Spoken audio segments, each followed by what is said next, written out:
Good morning, guys. It is Team Hard Life Captain Albert Sakucha here with another video. We're still out at the Causeway Pier testing the fish bites and the fish gum. I am putting them out on the GoFish camera so we can see how long it takes for these fish to tear up the bait, so that way we can kind of create a timeline for when we need to check our baits if we're only throwing fish bites or the fish gum. I've been going out there a lot and just putting the bait out by itself with nothing else added, and normally I use it with some kind of additive, some shrimp or a piece of crab or sea lice and stuff like that. However, I'm doing it just the bites by themselves. Let's see how they do with no added ingredients. Gotta bite. I think I got a lot of stress on my mind. It's a nice day to go. Yeah, I gotta line. I'ma call up the whole team. One of the other things that we have noticed, wow, like immediately as soon as the baits are landing, the fish are on top of them. So even though you're not getting any big fish, they're showing that there's a lot of bait fish right now. And I mean, there's all types. There's whiting, there's pinfish, there's piggy perch, there's sand trout. We've even seen skipjack come through, croaker, and it's all pretty cool to see how much of the bait fish are there. But at the same time too, we're also learning that when the big fish come around, the little ones tend to disappear because obviously they don't want to get eaten, but at the same time we're seeing how when you don't have any bait on your hooks, you're missing the opportunity to actually hook into those bigger fish. And that's where I've been missing out too, because without any bait on my hooks, and when the big fish come through, there's nothing for them to look for. So I don't know if it is not the bait they're looking for, or if it is, because it's never there by the time they come through. So I gotta keep plugging away. I gotta keep testing this, because I know I've hooked redfish and drum on the fish bites and the fish gum, but that was during the winter. Now we're in the summer, or toward the end of the summer, in the fall area. So I am checking with water temperature difference, water clarity. I mean, current. You can tell that there's a little bit of a current, because things are moving, but it looks like there's all kinds of bait fish or something that are going against the current as well as all of these. And man, them perch came out in droves. Wow, look at that. There's a whole bunch of them. So let's see what kind of damage they can do, and we'll keep it going.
So as you can tell, it immediately started getting hit. We're already up to 5-6 minutes of bombardment by all these perch and stuff like that. Now I do have to wonder as to what hit it to make the whole camera move. It looked like a catfish there for a split second, and but still, I mean, look at that. The bait is still pretty much intact, and yeah, it's a big one. Look at that. They're coming in. They're definitely interested in this bait, and there are a lot of them. So today was a bit warmer than it was yesterday, so they're probably pretty active. And we'll keep it rocking, see how it goes. But this is also getting me to think too, what can I do to get the hook to stay a little further away from the camera, but still be in front of the camera? On this one, I think I have 100-pound test line, and I used to have 200, and then I heat shrunk the monofilament to give it a little bit more abrasion resistance, but to also keep it in line with the camera and stuff. So yeah, I may have to reconfigure all my cameras again. Like I said, I wish I had about 15 or 20 of these cameras that were all rigged for every style of fishing I do, but that's just too many styles, and that's a lot of money. So we'll see.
Alright, right there you're gonna see something monster come into the screen. Look at that. Oh, what was that?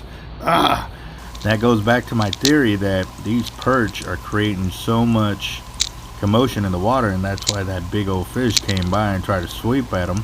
But you saw for a split second they were gone, and then they came right back. So they probably have some lookouts and stuff like that, but wow, that was that would have been nice. That would have been real nice, whatever that was.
kind of glad that stingray didn't hook up.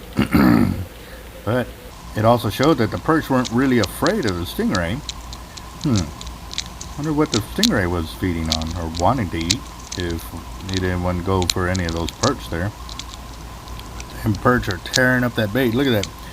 They've already got a hole dug in from how many times they've been smacked and everything else. And I guess it's moving away the dirt and sand, but yeah, wow, crazy.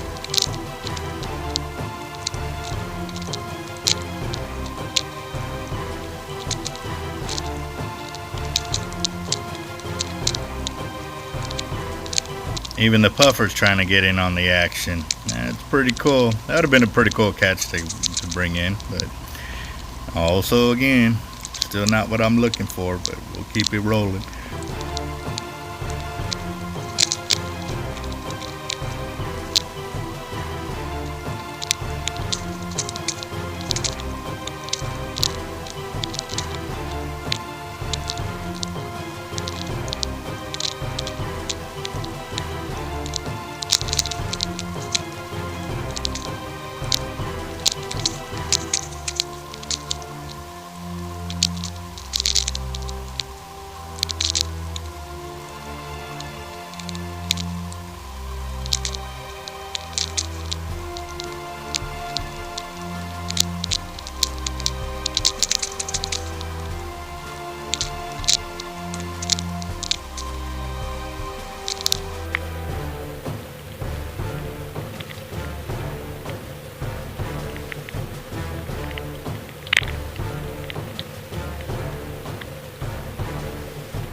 Alright guys, so it's going on about 18 minutes of being in the water. So let's go and check the bait and see how it looks. And definitely know that it's been bombarded by hundreds of fish for the last 15 minutes. So we are definitely dealing with the bait that can stay on the hook for longer periods than,